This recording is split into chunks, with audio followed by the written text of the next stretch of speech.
Ang hirap kasi ang brood na yan. Mag-copy ko na lang kayo. Bakit? Ay, Tita G. Hi. Sana na. sumama ka, inaantay ka namin kahapon. Sabi mo.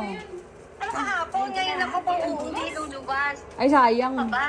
Mahaba pa ako. Kaya naman kayo Sana pabalik. kita tayo sa Batangas. Oo, pwede. Magkalayo, no? Ay, ang layo. Batangas sa Tagaytay eh. Ako ate, nandiyan pa pasok ngayon. Oo. Sayang. Buti na lang tumawag ako. Tuloy ako na wala sa oras, ha? Eh paano ngayon yan? Eh, out of way yata yung pagalimbawa sa Batangas. Batangas. Batangas. Malapit na yan, Tita G eh. Ano lang to, bukana lang ng Tagaytay eh. Hindi, wala nagmamotor. Wala akong nakitang nakamotor. Puro nakakotse. Oh, pero susunduin lang natin sa labas. Ah, susunduin ka namin. Kasana kahapon. Pero Ay, hindi, kung may ngayon, pasok kung, siya. kung ngayon natin ginanap yung birthday mo, nakasama ka. Kahapon. Kung ngayon ginanap yung birthday mo, nakasama ka, Tita G, no?